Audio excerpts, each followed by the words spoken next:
Oremos. Senhor Jesus, Pai, muito obrigado, Senhor, por mais esse dia. Por mais esse momento de santo sábado que estamos na Tua presença, ó Deus, podendo louvar e engrandecer ao Teu santo nome, Pai.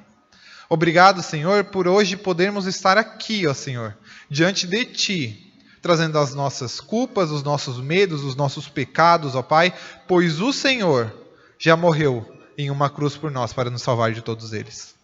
Pai, que este dia, ó Pai, que esta pregação, ó Senhor, venha de encontro com cada um de nós. Que o Teu Santo Espírito esteja falando por meio de mim, ó Pai.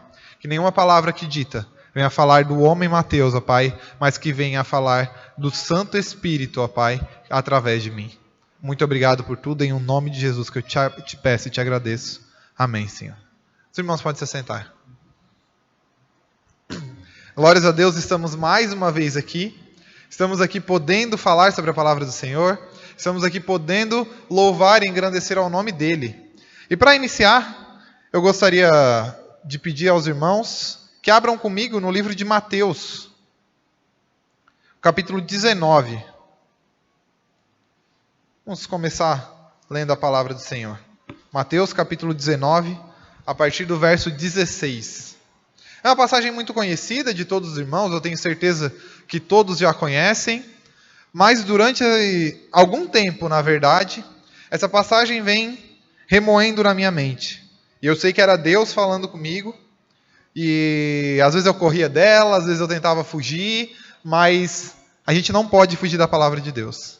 A gente tem que ser sincero e verdadeiro e ouvir aquilo que Deus tem a nos dizer e que quer falar com a igreja. Amém?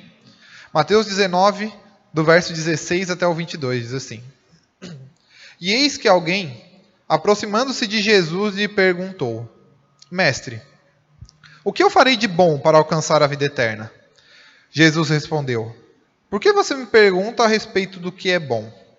Bom só existe um. Mas se você quer entrar na vida, guarde os mandamentos. E ele lhe perguntou: Quais? Jesus respondeu: Não mate, não cometa adultério, não furte, não dê falso testemunho. Honre o seu pai e sua mãe, e ame o seu próximo como você ama a si mesmo. O jovem disse: Tudo isso eu tenho observado. O que me falta ainda?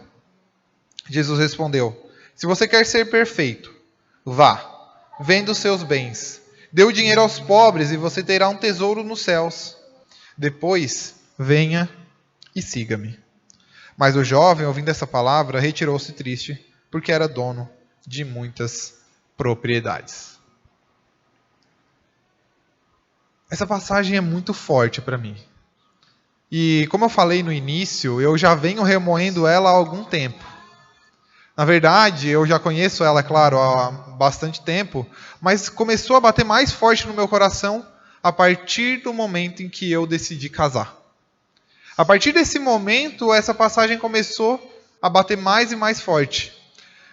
Quando eu pedi a Gabi em casamento, eu fui até Ipanema e aí passou um tempo, eu comecei a pensar mais e mais nessa passagem.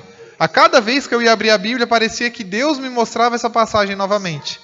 E desde esse dia que eu fui pedir a Gabi em casamento, até hoje essa passagem continua vindo a mim, cada vez mais e mais. E eu sei que isso não é em vão.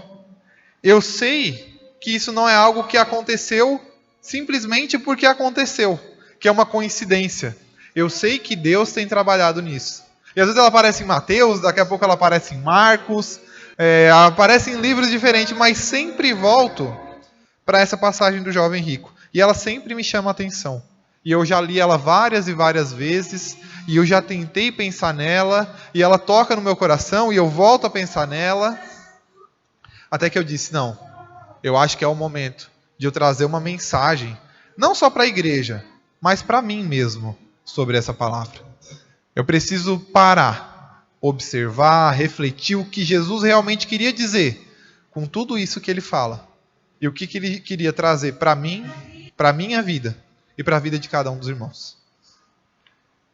E quando eu começo a ler essa passagem, ela já começa de um tom muito diferente. Porque a gente começa a imaginar esse momento, Jesus não estava ali sozinho. Jesus estava, ele, seus 12 discípulos, e provavelmente uma multidão seguindo a Jesus. Porque Jesus não andava sozinho. Jesus sempre tinha uma multidão junto dele. Sempre tinha muita gente junto dele. E dessa multidão sai um homem. Um homem jovem, um homem novo. A Bíblia não fala a idade, mas fala que ele é jovem. E dessa multidão sai esse jovem, ele chega até Jesus e ele chama a atenção. Talvez ele chamasse a atenção pelas riquezas dele. Talvez ele chamasse a atenção por ser um jovem no meio de tantas pessoas ali. Talvez os outros eram um pouco mais velhos.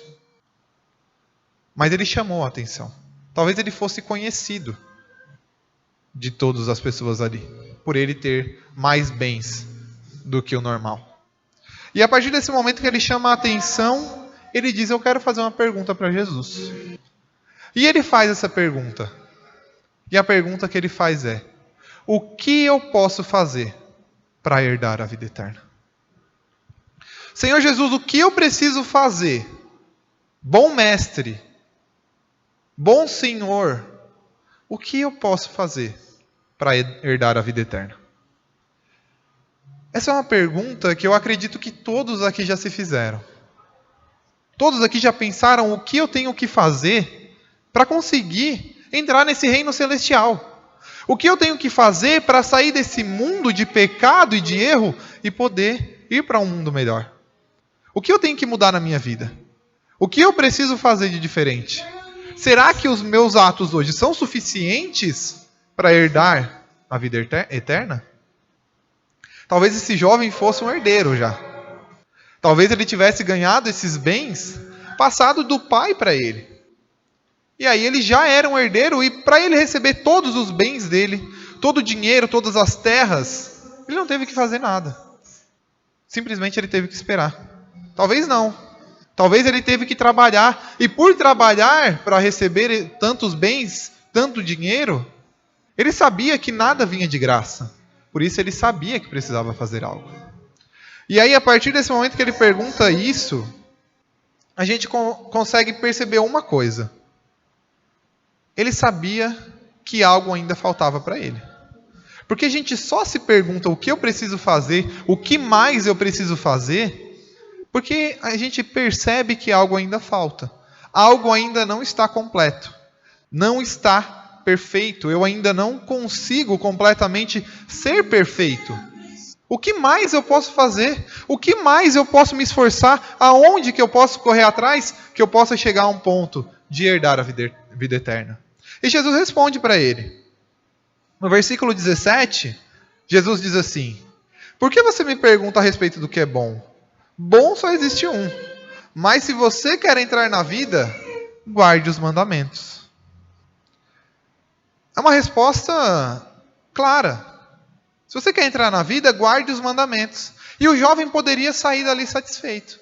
Ele poderia dizer: nossa, que bênção, eu guardo os mandamentos. Eu já faço isso. Porque é isso que ele responde para Jesus: eu faço isso, eu guardo os mandamentos.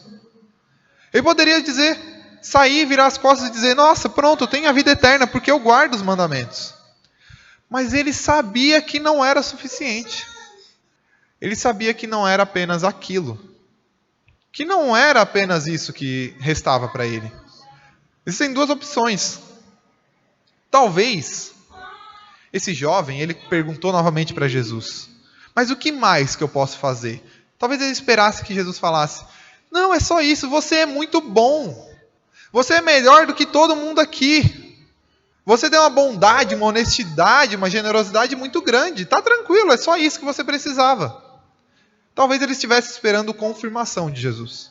Talvez ele esperasse que Jesus aumentasse o ego dele e dissesse: é isso mesmo. É esse o caminho. Ou talvez ele realmente estivesse esperando uma resposta verdadeira e sincera. Bom, se ele estivesse esperando a primeira opção, ele realmente se decepcionou muito. Porque a resposta de Jesus foi dura. A resposta de Jesus tocou naquilo que realmente doía nele. Naquilo que realmente amargurava a vida dele e que realmente era a razão de ele não herdar a vida eterna. Jesus responde assim, e esse versículo é muito forte. O versículo 21. Se você quer ser perfeito, Vá, venda os seus bens, dê o dinheiro aos pobres, e você terá um tesouro nos céus. Depois, venha e siga-me. Essa é a resposta de Cristo. Se você quer ser perfeito, se você quer realmente fazer o que é certo, se você quer realmente guardar e ganhar a vida eterna, sabe todos esses bens que você tem? Vende. Sabe todo o dinheiro que você acumulou? Venda. Sabe esses camelos, vende. Toda a riqueza, todo o tesouro que você recebeu. Tudo aquilo que te serve hoje como base, tudo aquilo que hoje te dá sustentação na sua vida, você vai vender e vai dar aos pobres. Quando a gente para pensar por essa análise, esse ponto de vista que Jesus traz, nos mostra que esse dinheiro, que esses bens, que essas riquezas que esse jovem tinha, talvez até a arrogância que ele tivesse, era apenas uma muleta. Era apenas algo que servia como suporte para ele. E talvez o Deus, que era para estar dando o real suporte, não estava realmente presente na vida dele.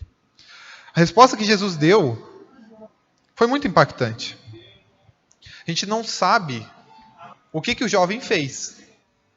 Muitas vezes a gente diz, o jovem saiu, foi embora, e foi triste, e não fez, não vendeu. A Bíblia não revela. Talvez ele tenha vendido. A Bíblia apenas fala que ele sai triste, que ele sai entristecido, porque ele tinha muitos bens. Talvez, durante os dias, durante os meses, Deus foi trabalhando no coração dele e ele realmente fez. Ele realmente voltou e seguiu a Cristo. A Bíblia não nos revela isso. A Bíblia não nos mostra o que ele faz a partir deste momento. Porém, a Bíblia nos mostra que ele entristeceu o coração. A Bíblia nos mostra que o coração dele ficou dividido sobre o que fazer. Isso é uma realidade, isso é uma certeza, porque ele queria herdar a vida eterna. Ele conhecia os mandamentos, ele conhecia a Deus, ele conhecia o que era para fazer e o que não era. Então ele fica dividido. Ou eu escolho os meus bens aqui nessa terra, ou eu escolho a Deus e herdo a vida eterna. O coração dele se dividiu em dois. Ou é um caminho, ou é outro. Ou é as riquezas aqui, ou são as riquezas no céu. Ou é o dinheiro aqui, ou é a vida eterna com Deus. Certamente o coração dele se dividiu. Senão ele não sairia triste. Ele responderia de imediato ali: eu vou vender tudo. Eu vou deixar tudo. E certamente ele também queria a vida eterna, porque ele chegou aí no meio de toda uma multidão ir atrás de Jesus e perguntar o que ele poderia fazer para herdar a vida eterna. E ele sabia que Jesus tinha poder para responder sobre isso, porque ele foi até Jesus realmente para descobrir o que Jesus diria para ele. Todos aqui nós temos o coração dividido em relação a algo. Todos aqui, infelizmente, temos pecados, temos amarguras, temos tristezas e temos dores. Todos. Eu tenho, a irmã Marta tem, o irmão Ulisses tem, o pastor também tem. Todos aqui temos um famoso calcanhar de Aquiles. Aquilo que nos pega e que nos machuca e que realmente pode nos levar à morte. Para quem não conhece a história do calcanhar de Aquiles, Aquiles era conhecido na mitologia grega como um servo que ele vestia uma armadura e ele podia escolher apenas um ponto da roupa do corpo dele que ele realmente poderia ser ferido mortalmente. Se ele levasse uma flechada na cabeça, no pescoço, qualquer lugar, nada poderia feri-lo mortalmente, porque ele escolheu o calcanhar como o ponto que poderia derrubá-lo. Por quê? Porque estava completamente protegido, ninguém imaginaria que seria o calcanhar. E todos aqui temos um calcanhar de Aquiles. Aquele ponto da nossa vida que pode nos derrubar em relação à nossa fé. Algo que pode nos dividir em relação a Deus. Algo que pode fazer com que a gente pense: será que eu escolho a Deus Ou será que eu escolho isso? Será que eu escolho o Senhor? Ou será que eu vou escolher os tesouros? Será que eu escolho a Deus ou será que eu escolho as riquezas? Uma certa vez eu estava conversando com um amigo sobre algo relacionado a dinheiro, a riquezas e Deus, e ele me disse que um dia ele estava escrevendo e conversando, e ele disse que ele de imediato escreveu que preferia bens, riquezas e tesouros ao invés de Deus. E aí depois, quando ele tomou consciência do que ele fez, ele começou a pensar, meu Deus, olha o que eu fiz. Olha o que eu estou escrevendo, o que eu estou colocando aqui. E ele é um cristão. Talvez esse fosse o calcanhar de Aquiles dele. Talvez as riquezas estivessem fazendo com que ele se desviasse de Deus e que ele desse preferência ao dinheiro do que a Deus. Mas não são só bens e riquezas que nos distraem de Deus. Filhos nos deixam distraídos de Deus. Filhos podem dividir o nosso coração. Se eles são colocados à frente do Senhor, eles podem. Pais também. Família, trabalho, fama, tudo, qualquer coisa que tire o centro do Senhor da nossa vida, pode fazer com que nosso coração se divida. Tudo que pode tirar Deus do nosso centro, tudo isso pode tirar o Senhor do centro do nosso coração. Independente do que seja, nada deveria nos tirar. Porque se nós estamos o foco no Senhor, o foco em Jesus Cristo, não importa onde nós estamos, ou com quem nós estamos, ou quem nos reconheça. Independente do que seja, se nós temos o Senhor, nós temos o sustento, porque Ele promete nos sustentar. Quantos de nós já não deixamos o nosso coração se dividir? Quantas vezes a gente já não deixou com que o nosso coração ficasse dividido entre uma coisa e outra, entre Deus e outra coisa? Quando eu falei para os irmãos aqui no início, que eu, quando pedi a Gabi em casamento, eu comecei a pensar muito sobre essa passagem, foi porque quando eu fui pedir a Gabi em casamento, começou a me vir muitos medos. Como que eu vou dar conta de uma esposa? Como que eu vou dar conta de um lar? Eu que moro até hoje, a vida inteira, meus 21 anos, 22, até hoje, eu sempre morei com os meus pais, sempre fui sustentado. Como que agora eu vou dar conta da minha própria casa? Se a gente quiser ter filhos, como que eu vou conseguir sustentar o meu lar? Como que eu vou ter responsabilidade com a minha casa? O meu calcanhar de Aquiles nesse momento estava sendo o dinheiro. Porque eu estava tendo medo de que o Senhor não me sustentasse. Porque quando eu fui tomar a decisão, eu tinha condições de casar. Eu não fui às cegas, simplesmente com, eu vou e vai dar certo, amém, glória a Deus. Não, eu tinha condições. Eu sabia que aqui as coisas eram caras em Campinas. Não tanto, mas eram caras. Quando eu cheguei, eu fui tendo mais medo. Eu não queria confiar apenas em Deus. Eu não queria. Eu confesso aos irmãos. Eu queria fazer por mim mesmo. Eu não queria apenas dobrar os meus joelhos e pedir para Deus, Deus me ajuda. Eu entrego nas tuas mãos. Fazendo a minha parte, é claro, mas entregando também nas mãos dele para que ele fizesse a dele. Eu não queria fazer isso. Eu queria eu mesmo conseguir, porque é muito mais fácil a gente entregar para nós mesmos e dizer eu consigo com a minha força. Mas irmãos, não conseguimos. Graças a Deus que nós não conseguimos, porque quando nós conseguimos, aí é que está o problema. Quando nós conseguimos, a gente acaba esquecendo de que a verdadeira força vem do Senhor. O verdadeiro poder vem de Deus. Quando nós conseguimos realizar algo pela nossa força própria, a gente se torna arrogantes. Nós nos tornamos arrogantes e a arrogância cai. Os arrogantes caem diante do Senhor. Porque o nosso Deus, Ele realmente é poderoso, é forte e é dono de toda a honra e de toda a glória. Mas sabem, irmãos, ainda assim, eu comecei a pensar. Quando eu percebi que Deus estava me sustentando, eu comecei a pensar, eu preciso poupar, né? E daqui a pouco a gente vai querer ali ter uma casa para nós. A gente talvez vá se mudar, então eu preciso ter uma poupança. E aí eu começava a pensar, eu acho que eu não vou poder ajudar alguém nesse momento. Eu acho que eu não vou poder, talvez, ajudar um ministério. Ajudar alguma pessoa que esteja necessitada, ou talvez eu não possa ofertar tanto. Eu vou dar só um R$ 2 ali que sobrou. Aquelas moedinhas que já está incomodando na carteira. Carteira de homem é muito fininha, né? Aí incomoda quando bota no bolso. Aí eu vou dar aquelas moedas que já está incomodando mesmo, aí eu dou.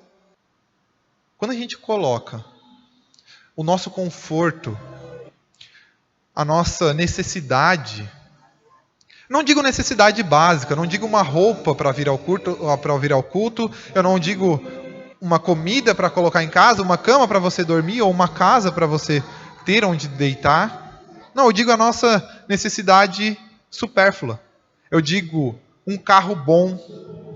Eu digo uma casa boa, cheia de várias coisas, com uma piscina linda, que todo mundo gosta ali, uma piscina linda em casa, uma garagem para 6 carros, um carrão maravilhoso e tudo de bom e de melhor. Quando a gente coloca isso à frente de pessoas que a gente pode ajudar, enganando a nós mesmos, dizendo, eu não posso ajudar ninguém, sendo porque eu quero o conforto para mim, a gente está mentindo para nós mesmos e dando prioridade à nossa vida do que a Deus. Porque quando Deus falou para esse jovem rico, venda tudo e dê aos pobres, ele não estava condenando o dinheiro que ele tinha. Ele estava condenando a atitude que o jovem rico tinha, de priorizar as suas riquezas, suas terras, as suas posses e tudo que ele tinha, ao invés de ajudar outras pessoas. Talvez em anos e anos esse jovem nunca tivesse ajudado pessoas. Porque nos mandamentos não fala sobre dar aos pobres. Não fala sobre isso. Por isso o jovem rico diz que seguia todos os mandamentos. Mas nós, como cristãos, nós olhamos para o outro. Nós olhamos para aquele que está sem teto, nós olhamos para aquele que está passando fome, para aquele que está precisando de uma carona, para aquele que está precisando, independente do que seja. Nós olhamos para o outro e fazemos pelo outro assim como nós gostaríamos que fizessem por nós. É o que Jesus nos diz. Para que nós façamos, porque é muito melhor dar do que receber. As riquezas, meus irmãos, infelizmente, elas podem ser perigosas.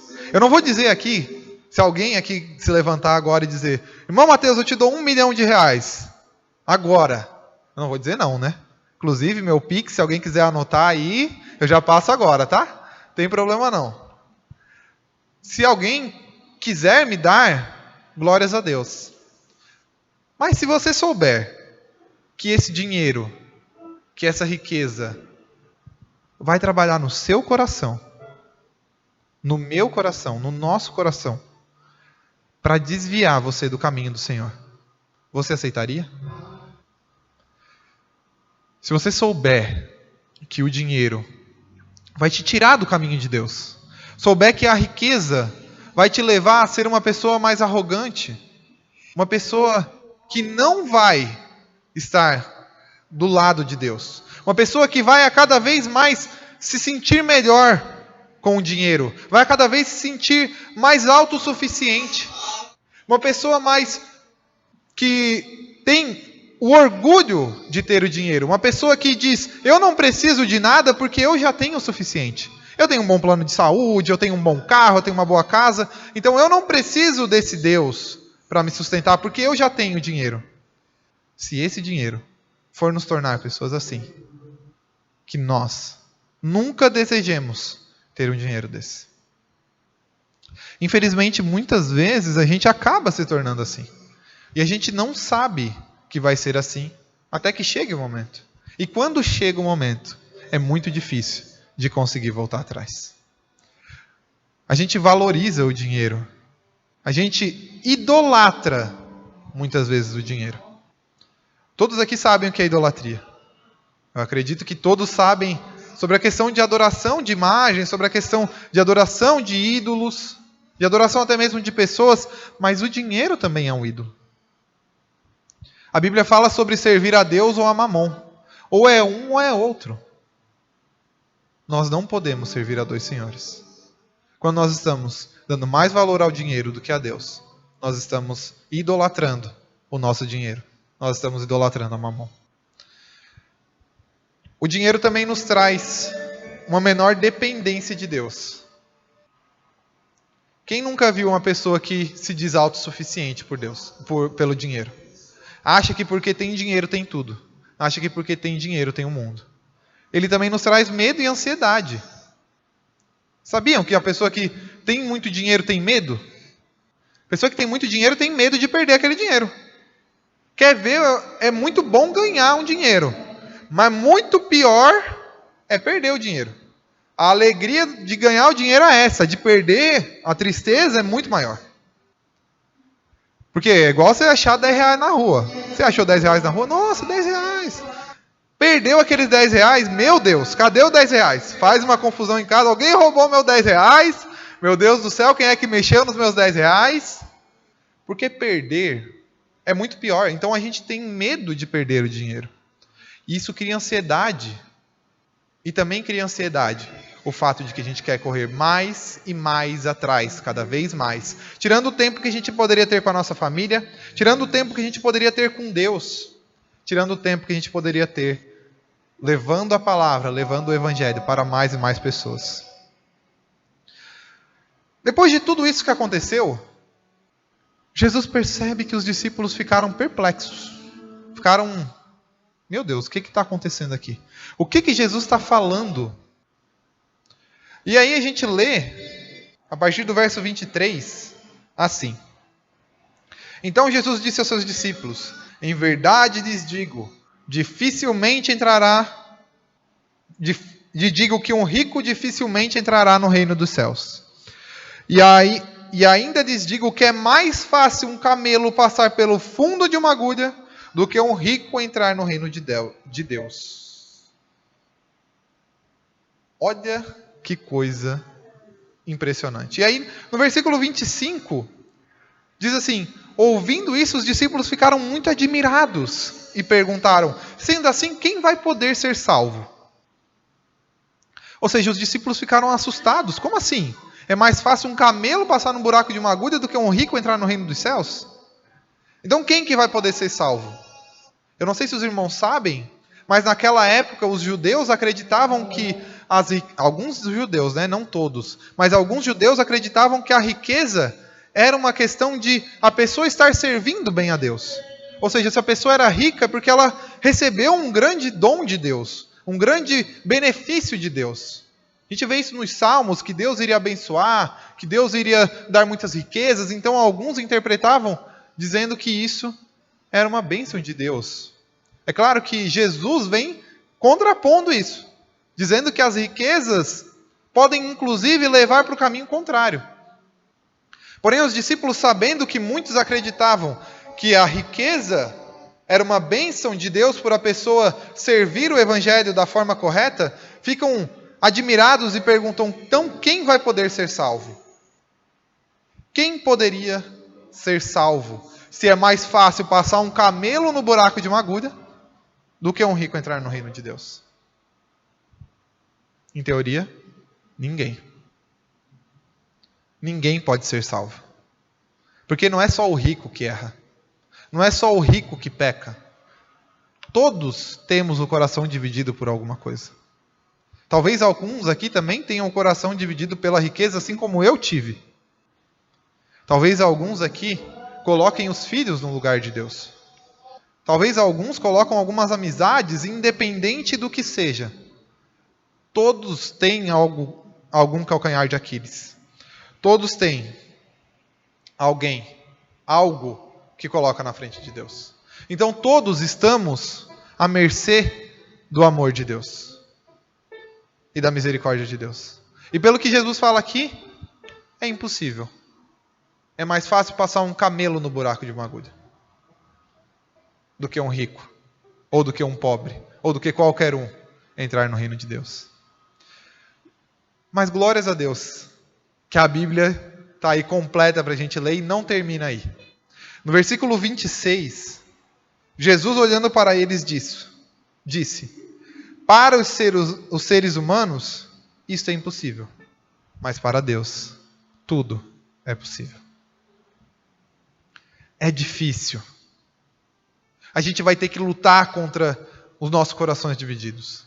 A gente vai ter que lutar contra os nossos desejos e as nossas vontades de fazer coisas erradas, de fazer coisas contra a vontade do Senhor. A gente vai ter que lutar contra a vontade de não servir a Deus. Porque todos vamos ter essa vontade em algum momento. Todos temos essas vontades. Porém, se nós lutarmos e se nós sairmos vencedores, para Deus não é impossível. Para Deus tudo é possível.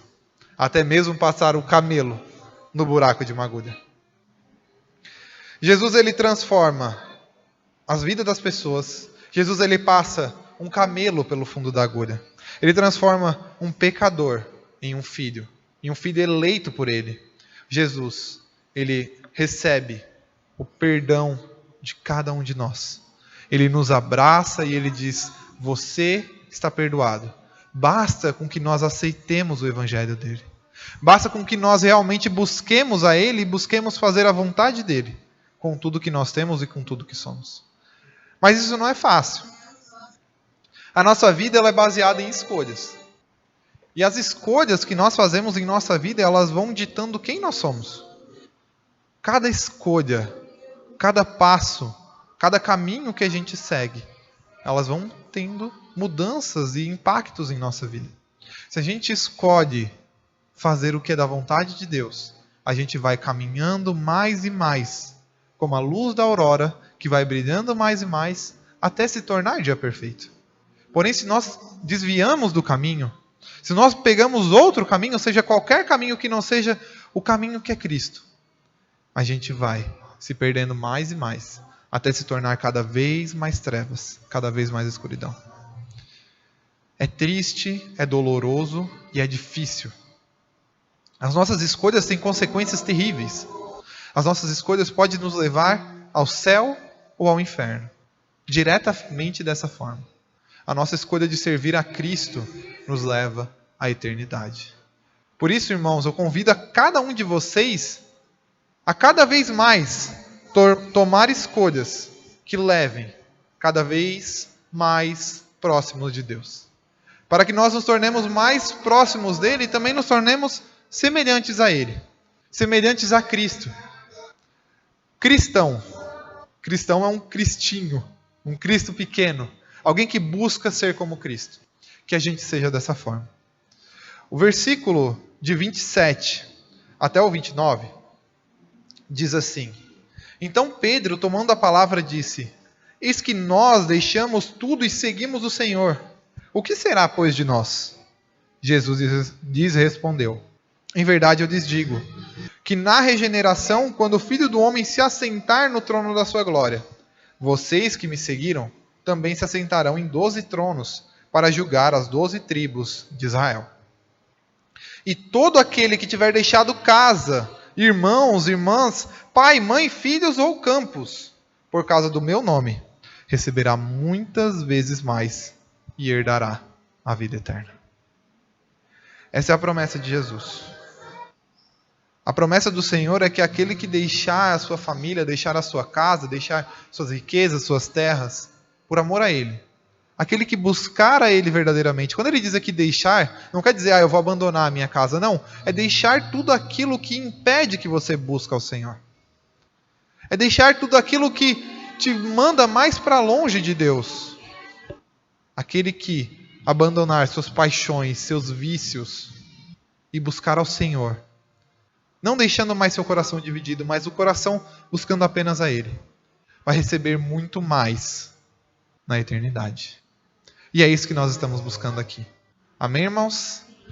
Que a gente busque a cada dia mais e mais essa riqueza, que é uma riqueza eterna, que é uma riqueza que não acaba, que não tem fim e que a cada dia brilha mais no coração de cada um de nós. Amém. Glórias a Deus, irmãos.